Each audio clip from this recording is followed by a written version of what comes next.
Y por último, vamos a empezar a realizar el dibujo. Les voy a explicar nada más cómo guiarse en los primeros trazos. Tenemos que tomar en cuenta una situación. Como cuando nosotros hicimos las dos divisiones, hay una que da un poquito más grande que la otra y la que se utiliza es la más pequeña. Esto nos va a dar una cantidad mayor de cuadros en alguno de los dos sentidos. Puede que el ancho nos quede de la misma cantidad de la impresión, pero hacia lo largo sobren. Entonces, en este caso, podemos ver que si teníamos 7 cuadros de ancho, los tenemos igual 2, 4, 6 y 7 en la opalina.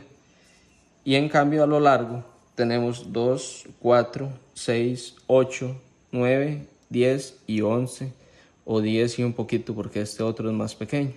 Y lo que ocupamos son 9 cuadros hacia lo largo. Entonces podemos marcar y acomodar nuestro dibujo a conveniencia. En este caso yo preferiría que me quedara el dibujo un poquito más abajo en el papel y sobrara más espacio arriba, que quedara como un fondo ahí un poquito más grande en la parte superior.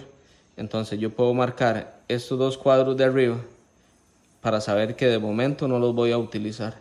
Después yo borro estas líneas y eso me va a quedar en blanco, por decirlo así. Entonces, ¿cómo nos vamos a guiar? Bueno, este es el primer cuadro, ¿verdad? Tomando en cuenta que sería como este de la parte de la impresión. Y entonces vamos a ver, si yo digo que en el tercer cuadro empieza esta línea, voy a calcular más o menos, viendo la mitad del cuadro, hacia dónde va a ir este. Entonces, en la opalina, tengo que la mitad del cuadro es esta de aquí. Y un poquito para acá va a comenzar esta línea redonda que está aquí.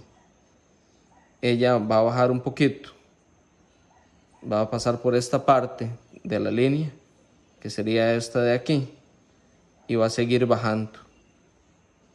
En esta parte pasaría casi por el centro de este cuadro. Y si nos vamos más para abajo, va a llegar como hasta esta otra línea de aquí. Podríamos seguir hasta el final de la misma, pero para explicarles nada más, tomando en cuenta la referencia de los puntos que yo hice, puedo tratar de trazar muy suavemente una circunferencia o una línea, ¿verdad?, que va a pasar por cada uno de esos puntos, la cual, a mi parecer, digamos, y en mi forma de dibujar, es más sencillo hacer como una línea continua o una que vaya abarcando cada uno de los cuadros.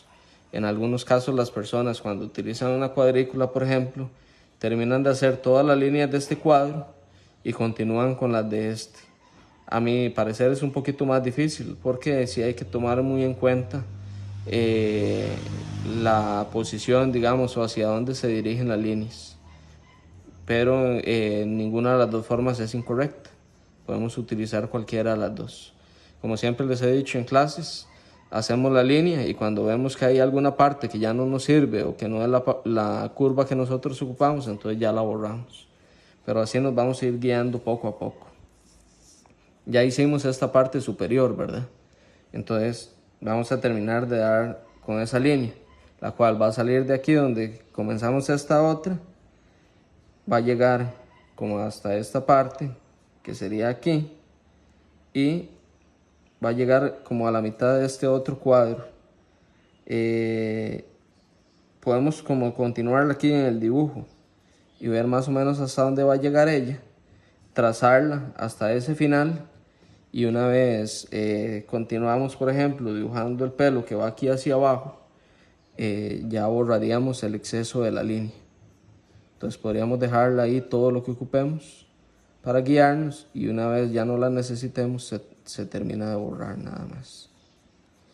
Entonces más o menos eso sería la explicación de cómo comenzar el dibujo, a irse guiando cuadro por cuadro. Les recomendaría como seguir siempre una línea completa, digamos, y no separarse mucho de esos cuadros, porque a veces trabajamos en este cuadro de aquí y sin haber terminado el resto, tal vez seguimos en uno de por aquí. Y entonces lo que puede crear eso o hacer es que contemos mal los cuadros o nos movamos un poquito y ya vamos a tener una diferencia que no nos va a ayudar o no nos va a permitir realizar el dibujo con las proporciones que son, que es la idea principal a la hora de realizar una cuadrícula. Entonces, cualquier duda o consulta me escriben, con mucho gusto ahí les voy a estar ayudando. Gracias.